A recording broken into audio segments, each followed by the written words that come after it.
Bonjour à tous, on commence ce tour de la presse sportive par la Bundesliga et la 29e journée du championnat qui se poursuivait ce dimanche. Et la victoire du Borussia Dortmund 6-1 hier à Paderborn a été éclipsée par une célébration, celle de Jadon Sancho. L'Anglais auteur d'un triplé a enlevé son maillot afin de montrer aux caméras un t-shirt demandant justice pour George Floyd, un Afro-Américain tué après une intervention policière musclée dans la ville de Minneapolis la semaine dernière, ce qui a déclenché d'importantes manifestations aux États-Unis, souvent soutenues par des sportifs. Sancho en fait donc partie comme le rapporte le Daily Mirror, mais il n'est pas seul. Marcus Thuram, l'attaquant français du Borussia Mönchengladbach, s'est lui agenouillé après son doublé contre l'Union Berlin hier. Pour le Times, ils rejoignent le camp des protestataires de plus en plus nombreux. Ces gestes font du bruit en Angleterre. The Guardian aussi affiche en première page les deux joueurs et leurs symboles très forts. Mais il n'y a pas qu'en Angleterre que Sancho et Thuram font la une ce matin. Leurs célébrations font le tour de la planète foot. El País voit même plus large et consacre ce lundi un article aux sportifs qui se rebellent contre le racisme, et ce dans tous les sports. Lewis Hamilton, Simon Biles, LeBron James ou encore Michael Jordan, tous expriment leur colère et leur ras-le-bol après la mort de George Floyd. As de son côté n'oublie pas que Achraf Hakimi a aussi demandé justice pour l'homme de 46 ans lors du match du Borussia Dortmund.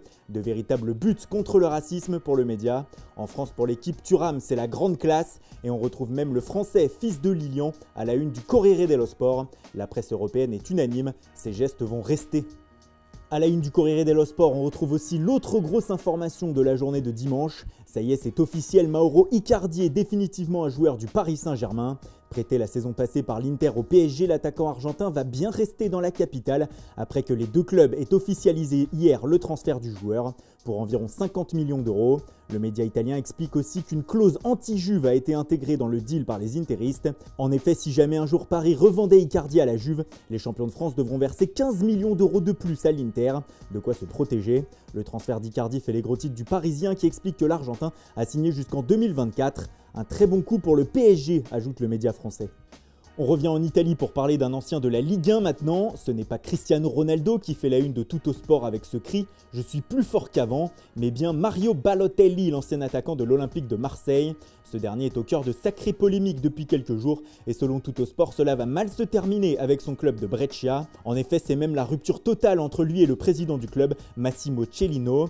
Entre phrases piquantes des deux côtés, refus de s'entraîner de la part de Ballo selon des médias italiens et rencontre entre les deux parties qui tombent à l'eau, l'Italien est bien parti pour se retrouver libre. Selon la Gazzetta dello Sport, son contrat pourrait être très prochainement résilié. Incroyable Ballo, se désole le média. Pour rester dans l'actualité de Brescia, le président du club Massimo Cellino a indiqué au Corriere dello Sport qu'il avait reçu ces dernières semaines une offre de 65 millions d'euros de la part du Barça pour Sandro Tonali, mais cela a été refusé et désormais le transfert du prodige italien se joue entre la Juve et l'Inter. Un autre joueur se rapproche d'un départ de son club, c'est Leroy Sané. L'international allemand de Manchester City a vu samedi après le match du Bayern Munich le vice-président du club Uli Hoeneß indiquer à la presse que Sané était tout proche de faire partie du futur du club bavarois. Des déclarations reprises ce matin en une du Manchester Evening News et qui montrent donc que le joueur de City se rapproche bien de l'Allemagne. Il faut donc anticiper son départ pour Pep Guardiola et si l'on en croit le journal espagnol Super Deporte, c'est déjà fait.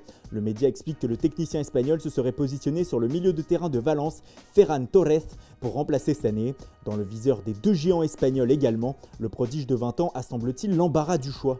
Et pour terminer, on reste en Espagne avec Mundo Deportivo. Et une fois n'est pas coutume, nous n'allons pas parler de l'actualité du FC Barcelone, mais de celle du Real Madrid. Le média reprend l'information d'hier de AS sur Eduardo Camavinga, comme quoi le Français voudrait bien rejoindre la Casablanca. Mais désormais, ce sont les merengues qui douteraient de ce transfert.